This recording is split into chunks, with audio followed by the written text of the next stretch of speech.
who will help people walk through this process. So we're going to make sure that the people who didn't have the dollars and had to stretch, and those who haven't been able to have burials, because some people are still laying in funeral homes and elsewhere without burials, get those dollars. And the second thing we're going to do, this law applied for all of 2019, from I believe it is March to the end of 2019. We're going to make sure we renew this in the new bill. We're working on that already, the ARP bill that President Biden proposed, so it will apply for all of this year till the COVID crisis ends. This is only a fair and humane thing to do. This is the kind of thing our country has done before. And we're glad that we were able to provide this very, very needed relief.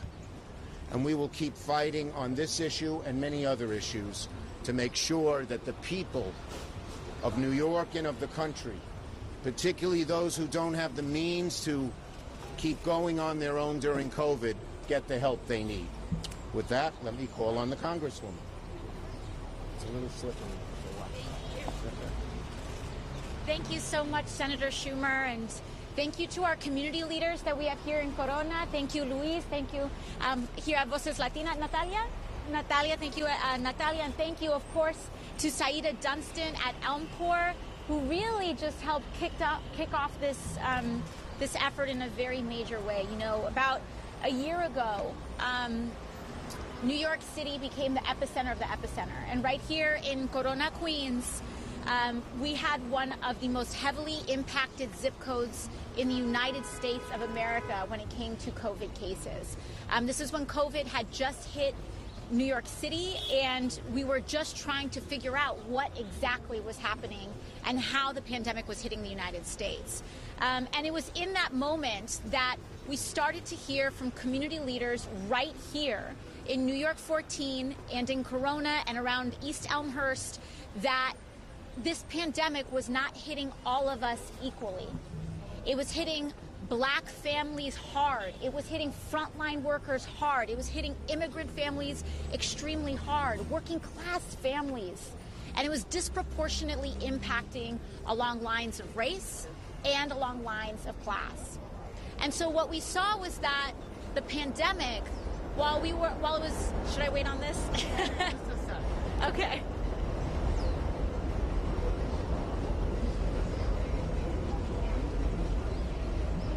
We did get money in this bill to make sure the trains keep running as well. Yes, that too. $1 billion. And so what we saw was that while this pandemic was hitting all of us, and while we were all in the same storm, we weren't all in the same boat. And some of us were riding very choppy waters. And what that means was that the communities that were being hardest hit were having higher levels of mortality. And what that means is that when Black, brown, and working class families are getting hit disproportionately hard with cases, it means that they're also losing more people with higher levels of mortality. And, you know, I lost my dad when I was about 18 years old. And the funeral expenses haunted and followed my family, along with many other families in a similar position, for years. When you suddenly lose a loved one, you're talking about an expense of $4,000, $5,000, $7,000, $10,000. And then during COVID, with overrun funeral facilities, etc., families also are having to deal with having to pay for the storage of the bodies of their own loved ones. This is wrong. And so I'm thrilled to be able to have such strong and powerful community leaders here to alert us to this as soon as everything started to hit. Saida Dunstan just called me up right away, and she said, this is going to be a problem. This was probably the same week that everything shut down. And we got to work right away. And so we brought this up. I brought it up and conference with Senator Schumer, and we made it a priority for our state and for our country. And so once again, if you are a family that lost a loved one, please make sure that you start to document, and please make sure that you start to collect all documentation of the costs of burying a loved one.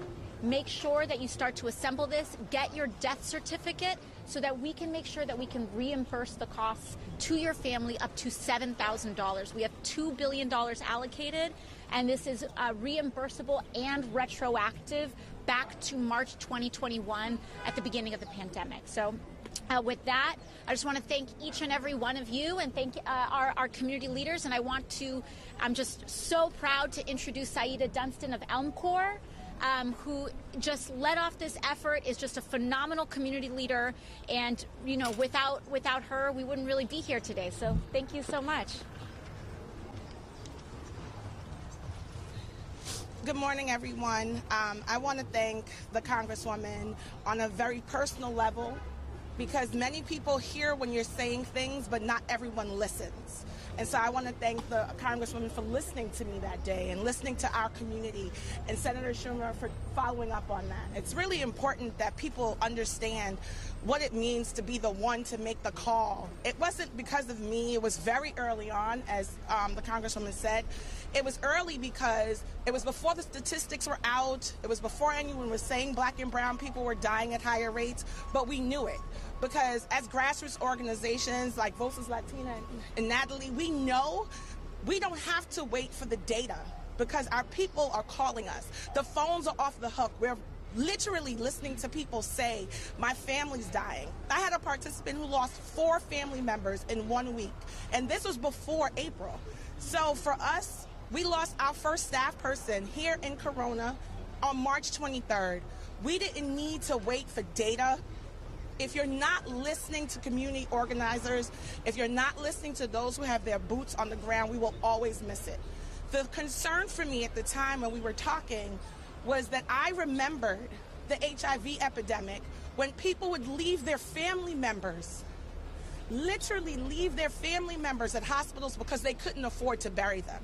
And so I knew this was going to be a problem, because if this many people are dying, no one is prepared for that. No family is prepared for that. There's not enough life insurance for that. This was a disaster. This was a disaster, and FEMA stepped up in the way only because there was pressure. And so I just want to make sure that the community knows that as long as you speak, someone will listen, and we are lucky to have a congresswoman and a senator in our district who will. But we have to be the ones to start the conversation. We're responsible for our community. Thank you. And now we have some great leaders in New York, and one of them who looks out for this issue and so many others is Frankie Miranda, the head of the Hispanic Federation. Thank you. Thank you, everybody. Thank you, Majority Leader Schumer, for his leadership. Also a great champion of our community, Alexandria Ocasio-Cortez, Voces Latinas, and all my colleagues here. I wish we didn't need to be here today.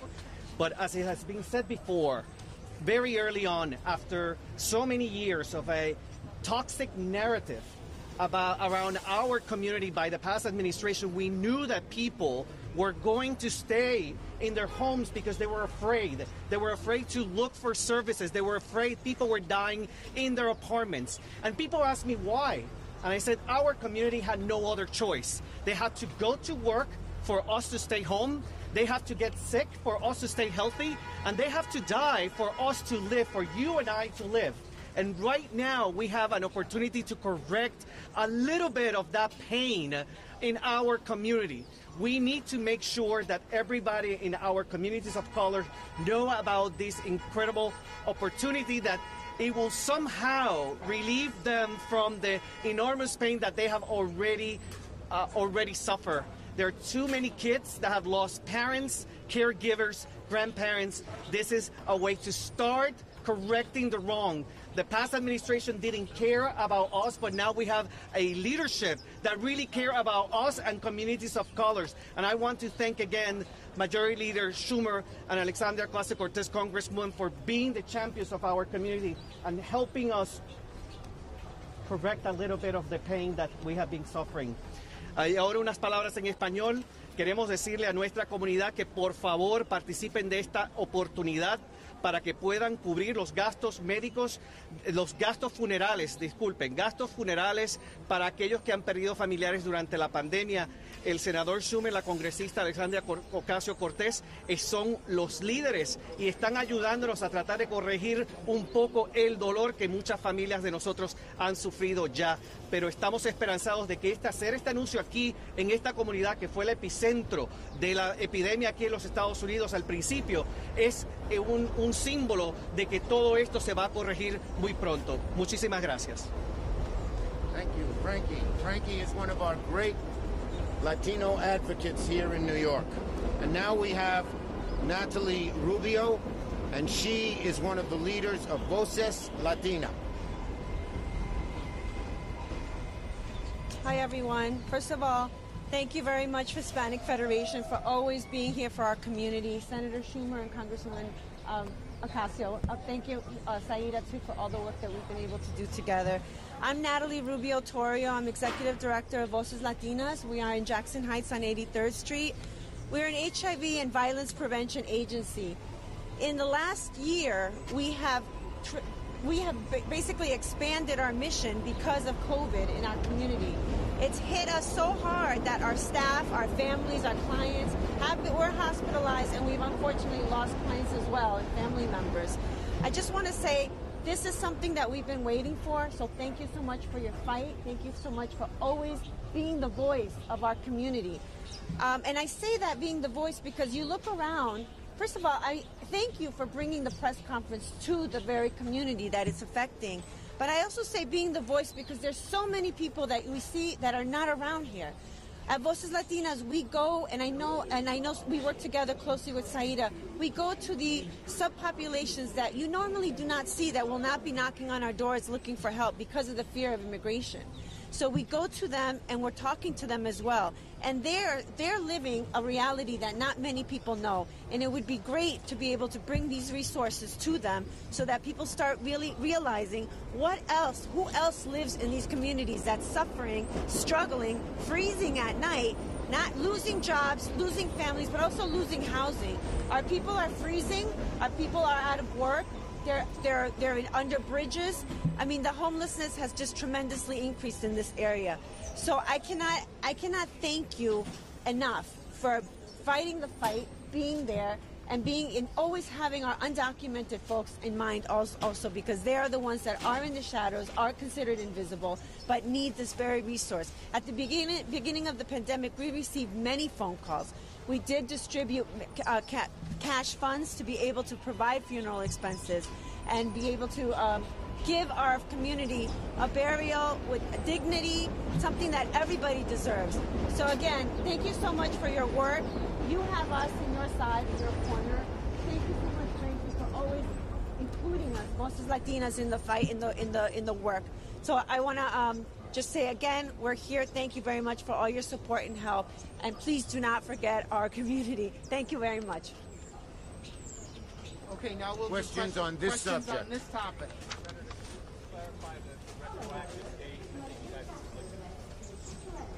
It is January 1st, 2020.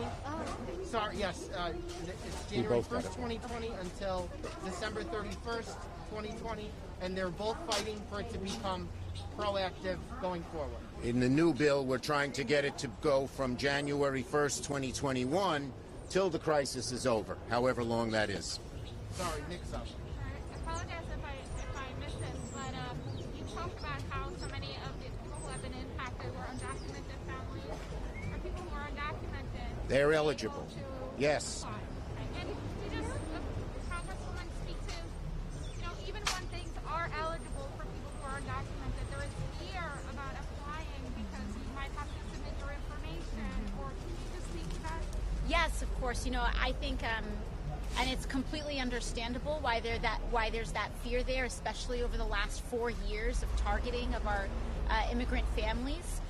But I think right now, our families, especially under a Biden administration, a Democratic Senate, and a Democratic House that is prioritizing immigrant rights, including those of the undocumented, to not have fear and to not allow that fear to further marginalize our community. Para nuestras familias indocumentados están incluidos en esta legislación y puedes tener beneficios si tienes una miembro de su familia que ha fallado de COVID-19.